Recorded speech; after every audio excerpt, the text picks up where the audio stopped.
বাংলাদেশের প্রধান সমস্যা হচ্ছে রাজনীতি।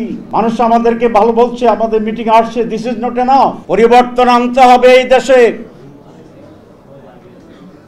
এবং সেটা পজিটিভ পলিটিক্স।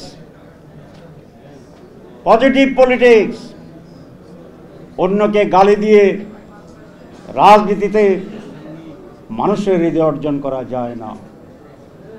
রাজনীতি হচ্ছে একটা সফিস্টিকেটেড জিনিস, একটা উন্নত মানের কাজ। এখানে গালি আসবে কেন? এখানে মিথ্যাচার আসবে কেন?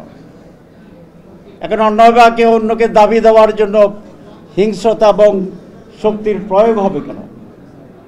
এই সকল কিছুই তো আজকে বাংলাদেশের প্রধান সমস্যা হচ্ছে রাজনীতি। আমি এই জাতিকে আহ্বান জানাবো, একটিবার আপনার এই সমস্ত নেগেটিভ অপরাজনীতিকে পরিহার করুন, প্রত্যাখ্যান করুন।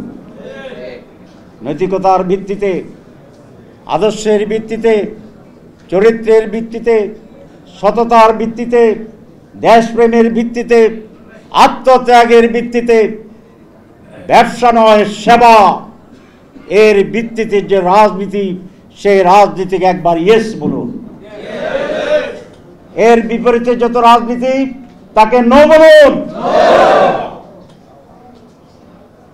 তাহলে বারবার প্রতারিত হওয়া, বারবার আমাদেরকে আমাদের অধিকার থেকে বঞ্চিত থাকা, বারবার বাংলাদেশের স্বাধীনতা নিয়ে যে খেলা, বারবার আমাদের নিরাপত্তাহীনতার যেই দগ্ধ পরিবেশের ভিতরে আমাদেরকে অবস্থান করা, সেই সকল কিছু থেকে আমরা পরিত্রাণ পাব।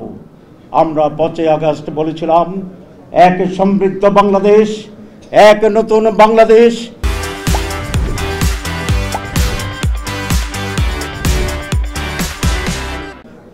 এক অধিকারের বাংলাদেশ তৈরি হবে। সেই নীতিকে আফোল্ড করে আসুন আমরা সেভাবে অগ্রসর হই। যারা এই সততা রাজনীতির দাবি করেন, আদর্শের রাজনীতির দাবি করেন, তাদের আজকে এক মহান দায়িত্ব অর্পিত হয়েছে। মানুষ আমাদেরকে ভালো বলছে, আমাদের মিটিং আসছে, দিস ইজ নট এনাফ। যতক্ষণ না সত্য তার দৃঢ় ভিত্তি নিয়ে প্রতিষ্ঠিত না হবে, ততক্ষণ আপনাদেরকে ঘুমানো যাবে না। আপনাদেরকে সহজতার দিকে যাওয়ার কোনো সুযোগ নেই। সত্য প্রতিষ্ঠার সংগ্রাম সহজ কোনো সংগ্রাম নয়। এই সংগ্রাম কন্টিনিউ করতে হয় ত্যাগের পর ত্যাগ দিয়ে। আমরা ত্যাগ করেছি। নজির আছে, আমাদের বড় বড় নেতারা ফাঁসির মঞ্চে চলে গেছেন হাসি মুখে। শাহাদাতের ফাঁসির মঞ্চে যাওয়ার আগে ওই সমস্ত মর্দে মুজাহিদেরা জিজ্ঞাসা করেছিল, আমি কোন ড্রেস পরে যাব? মর্দে মুজাহিদেরা জিজ্ঞাসা করেছিল, আর কতক্ষণ আছে আমার ফাঁসির রায় কার্যকরের? আমি আধা ঘন্টা রেস্ট নিয়ে নিই, ঘুমাই পড়ি। এইরকম দুঃসাহসী নেতা রাহাবারদেরই আমরা উত্তরসূরি এবং কর্মী।